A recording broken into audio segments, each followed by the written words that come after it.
I'm Rob LaCouria, Senior Editor at Gold Derby, here with Ant Boys, editor on season 2 of The Great. And when I asked creator Tony McNamara why season 2 felt like he had really upped the ante, he said it was because he was able to push the show further and take more risks. I'm just wondering if you felt the same way when it came time to piece your particular episodes together. Absolutely, yes. The show's always lived in this this wonderful space where the world, the production of it tricks you into thinking the show's nice. We've all seen the Downton Abbeys of the world. We've all seen these lovely period dramas, and so people go in and go, "No, I'm going to enjoy this. It's a very easy Sunday evening watch," and it's not at all. The world is full of, if you say the wrong thing, someone's going to chop your head off, and so with the season, with Tony's writing especially, we could really push that element of it with the editing. I'm always wary of, I don't want to make things cozy in the show. I don't want to have nice crackling fires in the background of the sound. I want there to be an air of unease about everything, where you're just aware that at any moment someone's going to come in and just pull a knife out or get their willy out or whatever, and it's, there's always that undercurrent that goes underneath it. Oh, absolutely. The Great, what people love about it, particularly, this is what I love about it. It's fast-paced. It's full of profanity, debauchery, super sharp dialogue. Like I was saying to Elle Fanning, for example, that I couldn't binge this show. I had to savor it. Every episode, every line is so delicious. And the performances are great. So what is the most challenging part of adequately capturing everything that's being thrown at you without overloading the audience's senses and in service of the story? Well, it can be a real juggling act. It's very rare we'll have a scene that's just two people. Like we'll have, when you have Ellen and Peter on, Catherine and Peter on screen with Ellen and Nicholas, then yes, you can have that, but we'll often have big group scenes, and so the concern as an editor is letting sure your audience understands what's happening at all times, and also because this show's all about the subtext. It's all about what's not being said. So how do you communicate that how do you make sure an audience understands what's not being said when everything else is saying something else, and there's 4 people or 5 people saying it at any one time? Something I lean into on this show a lot is the point of view. I'm always thinking about the point of view of the character. So we'll walk into a scene. If this scene is Catherine's scenes, I'll edit it so that it's her point of view. If you have character A say something and she knows that character B thinks something else, I'll have a shot of her looking over and a shot of character B reacting to what character A is saying. So rather than just holding on character A, which is very tempting because all the actors are brilliant, so you just want to see them do their wonderful stuff. It's that I use that to help guide me through where does the audience want to be? What information are we showing to help the audience really understand what's going on? That is so fascinating. I was going to ask you whether there was this intentionality behind you making really unusual choices. I find that I'm really drawn to the reactions of certain characters because that's where we're being pointed to look at, and I figured it was the editor's job to do that, to direct the audience where we're who are we supposed to be aligned with? Who are we? And I just find that so fascinating that with such a simple choice, you could really completely redefine a scene. Obviously, Tony has a lot to say when it comes to the final edit, but is there a lot of debate about how certain scenes are going to come out, particularly when you're trying to get a particular tone? Not usually. We're usually on the same page with it. It's quite often in the writing. You can see with his writing the intent of what he wants. It's and you're right. If you cut the scene from a different point of view, you get an entirely different scene. In episode 206, which is a great joke. This is one where they introduce Shaky to the world and try and set her up as noble.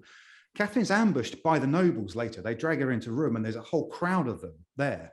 And in their world, they're the good guys and she's the bad guy. You could cut that scene from their point of view where they're trying to get the Empress to not put the country into ruin. If she goes down that road, from their point of view, we're all doomed. So if you cut that scene from their point of view, they're the good guys, and everything they're doing is right and within the world. And because we know Catherine's well, we know her intentions, we know she's trying to do better for the common people, we can see it from her point of view. And so you edit the scene that way. But the scene would be completely different, just with the same dialogue, if you edited it from the point of view of those nobles. Yeah, you edited 4 episodes in season 2. The premiere episode 2, episode 5 and 6, A Simple Jake, which you just mentioned. Is the reason for that simply practicality, that you simply just cannot cut every single episode in season 2? Is that the reason? Yeah, that's just there's just not the time for it. It's there's sort of like a 9-10 month production time on this, and so we'll split them into blocks. So episode 1 and 2 is in the first block, and Colin, who directed them, come in, do his prep, and he shoots the episode. And then when I will edit as they're filming. And then once he's done, me and Colin sit together and work on that. But while that's happening, episode 3 and 4 are off and running and being filmed. So Billy Snedden, who's one of the 2 other editors, he takes over and he starts editing those. And then Adele will come in and she'll start editing the next block. And so we have to stagger it that way. And so when they're filming episode 5, I've got Tony and Marion in with me, and we're doing Tony McNamara's pass on it, get the studio notes. So there just comes a point where you just can't juggle. You can't be in 7 places at once, unfortunately. No, Tony has to do that with the writing and the filming and the editing. He's got to be large. I just leave that to him. Leave that to him. No wonder he's so exhausted. So I loved A Simple Jake. That's probably, I would say, in my top 3 episodes of the season. Thanks, it's so good. The other 2 being mine as well, obviously. Of course, absolutely. I won't tell you the other 2. So that's a good one. Obviously, the highlight is Catherine's idea to turn Shaky, the serf, into an aristocrat. And it ends up going awry. It's a killer episode, pun intended. It's a great example of how the show is so masterful at tone, because it's quite funny and outrageous, but by the end, it's completely not. It's actually quite sad. So talk us through, towing that very delicate balance between outrageously funny and, dramatic. Yeah, that's when I got the script of that, it was a real joy to read, because the season's sort of been building towards that. She's had a few successes, and so she's starting to get a bit too big for her boots. She's starting to get overly confident with it. And what's wonderful about Tony's writing the episode is how something that feels so simple and so kind of almost wistful in this universe can just turn, on a sixpence, and the entire court and possibly the entire country is about to erupt. And so the editing in it was the opening scene where it's Peter performing cunnilingus on her, and then they have an argument. That's just great fun. That's just, you love editing scenes like that, because they're just, you're just leaning into 2 actors being funny, and that's just a joy to cut always. But from then on, I did something slightly different. I sort of eased off on the pace just a bit. For the first half of the episode, I purposely didn't cut it quite as tight as I might normally do. And I just wanted to just have a little bit of an easing. I want the audience just to relax a little bit and maybe a little bit more chilled out than they would normally be watching the episode. And so when the turn came, and when she's confronted by the nobles, and when it all erupts and she's locked in the room by her right-hand people, that then would hit harder, because I was trying to lull the audience into slightly false sense of security just by easing out, just a little touch, just a little bit of a breath here and there I might normally put in. And so it has more impact, And the other great thing about the episode as well is throughout the season, it's both Peter and Catherine realizing that they have bits of the other within themselves, and they're starting to see that. And it's Peter realizing he's not just this heartless thing, he has a bit of empathy, and she's brought that out of him. And so when he comes, spoiler alert for anyone who hasn't seen it, when he comes crashing into the room and she's on her knees crying, that's such a heartbreaking scene. And so you have to go low to go high with eruption, and so you can just sit in that moment and just enjoy them being together. Yeah, it's a lot of fun cutting that episode. A lot of fun. Yeah, it's that moment where we realize these two are really a power couple because, I mean, she's locked him in. She's tried to dethrone him. He's always trying to usurp her back. And then in that moment, he sees that she's just so devastated, and it's just the two of them embracing. Yeah, It's really, really effective. it's You know, really people powerful don't. stuff as well. It's For a show yeah, that is just funny, yeah, really, it's a comedy first and foremost. And of so for a course. show that is that, to have a moment that powerful, it's the writing, it's the performance, it's everything. But it gets you, doesn't it? It really gets you there. It does. And it's the turning point, I think, for the season, because it then starts to shift into a whole new thing towards the end of the season, particularly when Joanna arrives, Catherine's mother. Mhm. So I am curious as well about the daily challenges that an editor has in post, because we, the lay people, the unwashed masses, don't Yeah. sometimes quite understand the job of the editor. We don't even notice half the time what you're doing to achieve a particular outcome. What happens when you don't have enough coverage and you still have to make do with what you've got? Well, there's always a way. There's always a way through it. If you know your tone and you know your characters, there's always a way you can do it. We rarely don't have enough coverage. The directors on this are fantastic, but there's we do have, there's a lot of movement in the show. It's people don't really sit still. They will walk and talk and they'll move around. Even when they're in a room, there's a lot of movement. And sometimes you'll get into the edit and you'll sort of go, I'll be sat there with Tony and we'll be talking about the script and we'll sort of go, we don't really need these lines, they were in there to explain something and we have the idea of it. And if you take those lines out, the show feels better, but you've got to work out how to get a character who's on this side of the room who now teleports to this side of the room. So, and to do that, there's a wonderful thing with this episode where the world is all about the unsaid, like I mentioned.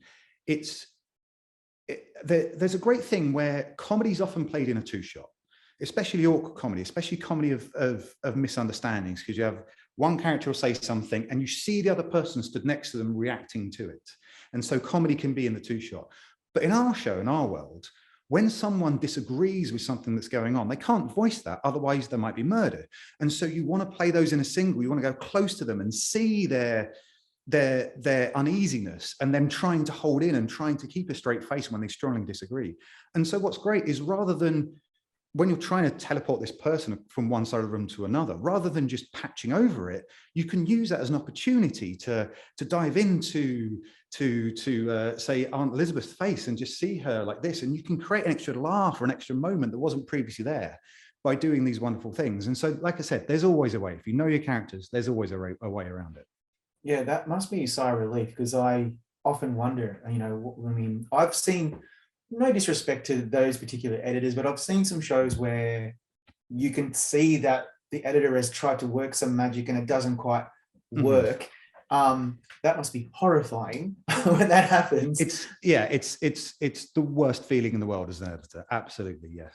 But but you're right. Like when you say people wouldn't notice what we do, we don't want people to notice what we do. We're trying to create a universe, and we all know Elle Fanning's a real person and she's not actually Catherine the Great. And we all know we're not really watching Russia from 200 years ago.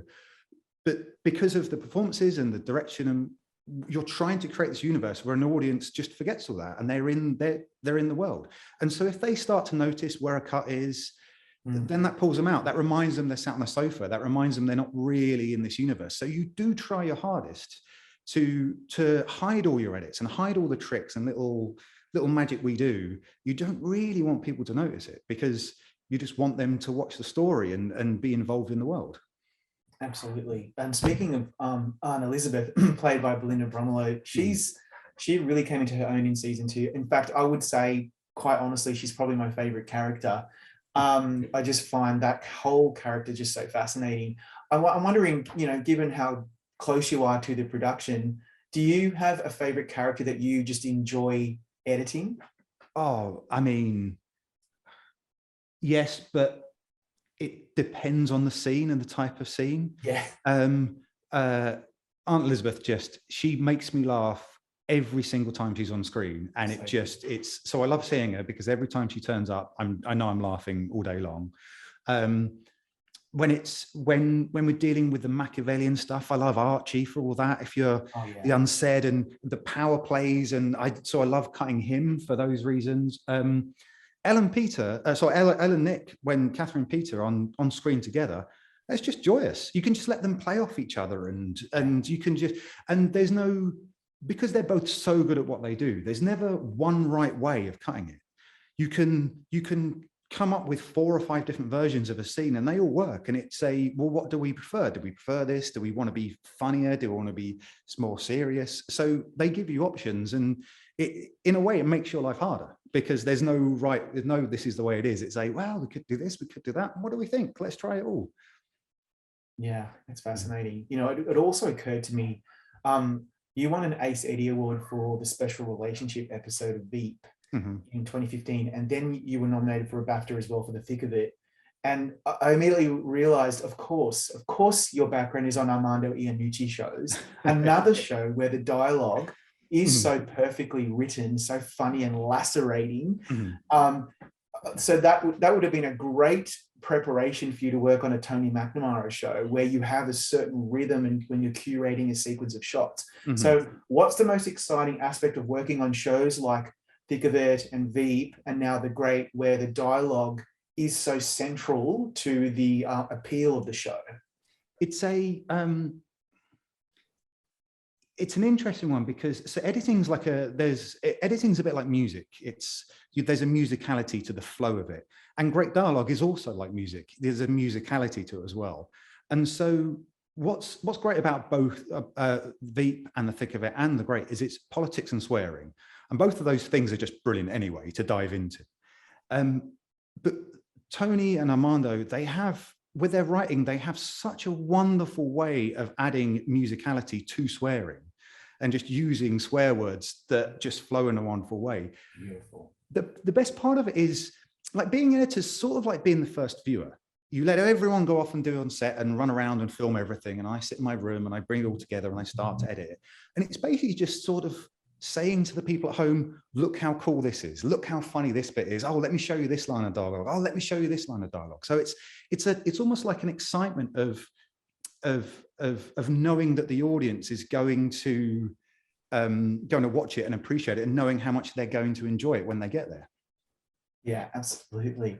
I think that you have one of the coolest jobs on TV. I really do. Don't tell everyone, because then everyone will want to do it. Just, you've got to keep it for yourself. Yeah, exactly. And congratulations on a really strong season 2. I hope to see you on the Emmys red carpet, and thanks for your time today.